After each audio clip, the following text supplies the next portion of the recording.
പിതാവിൻ്റെയും പുത്രൻ്റെയും പരിശുദ്ധാത്മാവിൻ്റെയും നാമത്തിൽ ആമേൻ. ഈശോ മിശിഹായിക്ക് സ്തുതിയായിരിക്കട്ടെ. യേശുവിൽ സ്നേഹം നിറഞ്ഞ സഹോദരങ്ങളെ, എല്ലാവരെയും ദൈവവചന ധ്യാനത്തിലേക്ക് നമ്മുടെ കർത്താവായ യേശുക്രിസ്തുവിൻ്റെ നാമത്തിൽ സ്വാഗതം ചെയ്യുന്നു. നമ്മുടെ കർത്താവ് ഈശോ മിശിഹ എല്ലാവരെയും സ്വർഗം തുറന്ന് അനുഗ്രഹിക്കട്ടെ എന്ന് പ്രാർത്ഥിക്കുന്നു. പ്രിയ സഹോദരങ്ങളെ, നമുക്ക് കർത്താവിൻ്റെ തിരുവചനം നമുക്ക് ധ്യാനിക്കാം. പ്രഭാഷകൻ്റെ പുസ്തകം 4-ാം അധ്യായത്തിൻ്റെ 5-6 തിരുവചനത്തിൽ പ്രകാരം പറയുന്നു: ആവശ്യക്കാരിൽ നിന്ന് കണ്ണ് തിരിക്കരുത്, നിന്നെ ശപിക്കാൻ ആർക്കും ഇട നൽകുകയും അരുത്. എന്തെന്നാൽ മനം നൊന്ന് ശപിച്ചാൽ സൃഷ്ടാവ് അത് കൈക്കൊള്ളും. ഇത് വളരെ ശക്തിയുള്ള ഒരു വചനമാണ്. എന്ന് പറഞ്ഞാൽ കുറേയും കൂടി നമ്മൾ ആഴമായിട്ട് മനസ്സിലാക്കി കഴിഞ്ഞാൽ വളരെ കഠിനമായൊരു പാപമാണ്, കഠിനമായൊരു വാക്കും കൂടെയാണ്. ഇവിടെ പറയണം, ആവശ്യക്കാരിൽ നിന്ന് നീ കണ്ണ് തിരിക്കരുത്. നിന്റെ മുമ്പിൽ ആവശ്യമുള്ള ഒരു വ്യക്തി വന്നാൽ നീ അവരിൽ നിന്ന് കണ്ണ് തിരിക്കാൻ പാടില്ല. അവൻ്റെ ആവശ്യം നടത്തി കൊടുക്കാൻ നിന്നെക്കൊണ്ട് സാധിക്കും പോലെ നീ ചെയ്യുക. ഇത് തന്നെയല്ലേ ദൈവത്തിൻ്റെ പരിശുദ്ധാത്മാവിടെ പറയുന്നത്? ആവശ്യക്കാരിൽ നിന്ന് കണ്ണ് തിരിക്കരുത്. കാരണം ഒരു വ്യക്തിക്ക് അത്യാവശ്യമാണ്. ഒരു അത്യാവശ്യ കാര്യമായിട്ട് ഒരുപക്ഷെ അവൻ്റെ അവസാനത്തെ ഒരു ആയുധമായിട്ട് വരുന്നതായിരിക്കാം. അപ്പോൾ അവരിൽ നിന്ന് കണ്ണു തിരിക്കുന്നു, അവനെ മൈൻഡ് ചെയ്യുന്നില്ല. അവനെ സഹായിക്കാനായിട്ട് അവസരമുണ്ട്, സഹായിക്കാനായിട്ടുള്ള സാഹചര്യമുണ്ട്. എല്ലാ സംവിധാനങ്ങളും ദൈവം കൊടുത്തിട്ടുണ്ട്. ദൈവത്തിനറിയാം. ദൈവം അറിഞ്ഞുകൊണ്ട് തന്നെ ആയിരിക്കാം ഒരുപക്ഷെ ഈ പറയപ്പെട്ട ഈ ആവശ്യക്കാരനായ ഒരു വ്യക്തിയെ ഈ മറ്റു വ്യക്തികളുടെ അടുത്തേക്ക് പറഞ്ഞയക്കുന്നത് ദൈവം തന്നെയാണ്. അപ്പോൾ കണ്ണു തിരിക്കുക. എന്നിട്ട് അവനെ ഒരുപക്ഷെ കളിയാക്കി വിടും, അല്ലെങ്കിൽ അവനെ കുത്തി വേദനിപ്പിക്കും, അല്ലെങ്കിൽ ആ വ്യക്തിയുടെ ഹൃദയം മുറിക്കും. അങ്ങനെ മുറിവേറ്റ ഹൃദയവുമായി ആ വ്യക്തി നിന്നെ ശപിക്കാൻ നീ ആർക്കും അവസരം കൊടുക്കരുത്. ഇന്ന് സമൂഹത്തിൽ പലതരത്തിലുള്ള ശാപമേറ്റ് കിടക്കുന്ന വ്യക്തികൾ നമ്മുടെ സമൂഹത്തിൽ ധാരാളമുണ്ട്. പലരും വഴി പോലും കൊടുക്കാതെ കൊണ്ട് വഴി അടയ്ക്കുന്ന വ്യക്തികളുണ്ട്. വഴി നടക്കാൻ സമ്മതിക്കാതെ വേലി കെട്ടി മതിൽ കെട്ടി അടച്ചു വച്ചേക്കുന്ന വ്യക്തികളുണ്ട്. അതുപോലെ തന്നെ പാവപ്പെട്ടവനെ പിഴിഞ്ഞ് പീഡിപ്പിച്ച് അന്യായമായിട്ട് പലിശ മേടിച്ച് ഗുണ്ടകളെ കൊണ്ട് ഭീഷണിപ്പെടുത്തി പലതരത്തിലും ഉപദ്രവമേൽക്കേണ്ടി വരുന്ന അനേകം വ്യക്തികൾ നമ്മുടെ സമൂഹത്തിലുണ്ട്. ചിലരൊക്കെ അതിനെ രക്ഷാകരമായ പരിപാടി എന്നൊക്കെ പറയുമായിരിക്കും. ഗുണ്ടായുസം നടത്തി കഴിഞ്ഞ് രക്ഷിക്കാൻ വേണ്ടിയിട്ട് ഉള്ള പരിപാടിയായിരുന്നു എന്നൊക്കെ പറയുന്നവരും ഉണ്ടാവും. ഇന്ന് ഞാൻ ആ മേഖലയെ ഉദ്ദേശിച്ചുകൊണ്ടല്ല പറഞ്ഞത്. ഇന്ന് അനേകം വ്യക്തികൾ പീഡനമേൽക്കുന്നുണ്ട്. പാവപ്പെട്ടവരെ പീഡിപ്പിക്കുന്ന ധനാഢ്യന്മാർ. കുടുംബത്തിൽ കുറേ മക്കളൊക്കെ കാണും, ചേട്ടാനിയന്മാരൊക്കെ കാണും. അവർ താമസിക്കുന്ന ഏരിയയിൽ ഒറ്റയ്ക്ക് ഏതെങ്കിലും ഒരു പാവം വന്ന് താമസിച്ചു കഴിഞ്ഞാൽ അവരെല്ലാവരും കൂടി ഒത്തുകൂടി ഇവനെ പീഡിപ്പിക്കാവുന്നതിൻ്റെ മാക്സിമം ഇവനെ പീഡിപ്പിക്കും. അങ്ങനെ പീഡിപ്പിച്ച് വേദനിപ്പിച്ച് അവൻ്റെ ഹൃദയത്തിൽ നിന്നും ഉയരുന്ന ഒരു വേദന, അവൻ്റെ ഹൃദയത്തിൽ നിന്നും പുറത്തേക്ക് ഒഴുകുന്ന ഒരു കണ്ണുനീര് ഈ പീഡിപ്പിക്കുന്നവൻ്റെ തലമുറയ്ക്ക് ശാപമായിട്ട് മാറും. ഒരു സംശയവുമില്ല.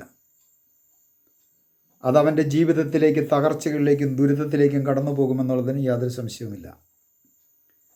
ഇന്ന് പലപ്പോഴും അനേകം ധ്യാന കേന്ദ്രങ്ങളിലേക്ക് നമ്മൾ നോക്കിയാൽ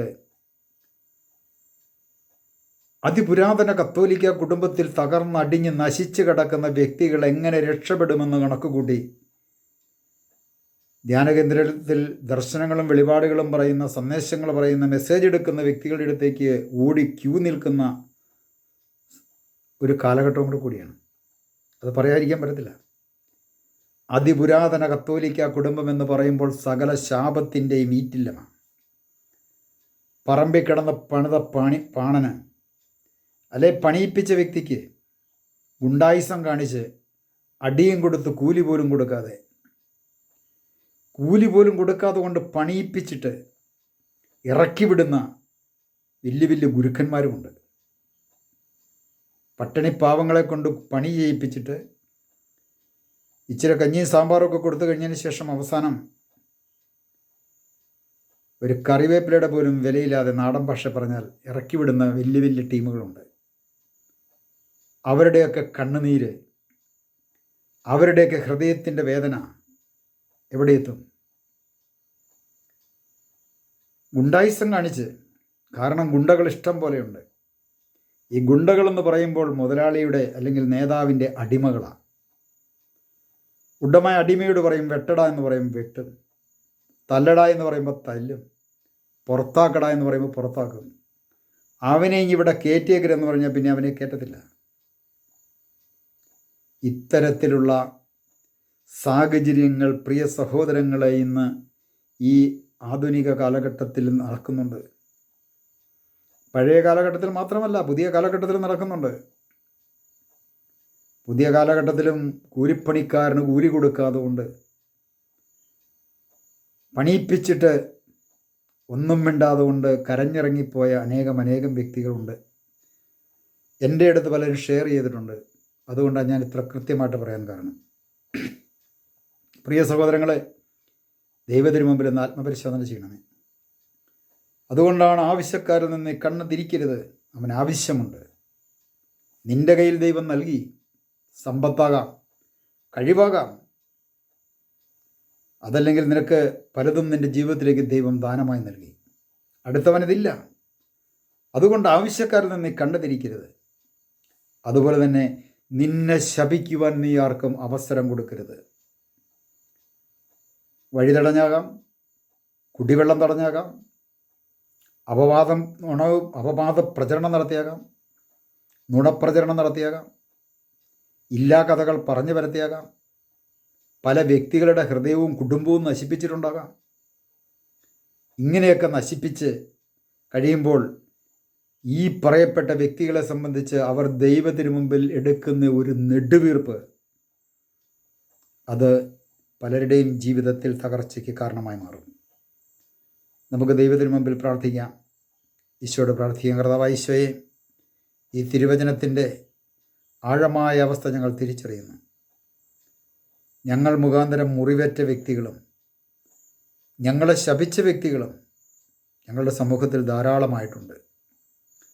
കർത്താവേ, ഞങ്ങളുടെ ഹൃദയത്തിൻ്റെ വേദനകൾ അവരുടെയൊക്കെ ജീവിതത്തിലേക്കും തലമുറകളിലേക്കും തകർച്ചയായി അങ്ങ് കടത്തിവിടാതെ അങ്ങയുടെ ആത്മാവിനാൽ അവരെല്ലാം നിറച്ച് മാനസാന്തരത്തിൻ്റെ അനുഭവം നൽകി അനുഗ്രഹിക്കണമേ.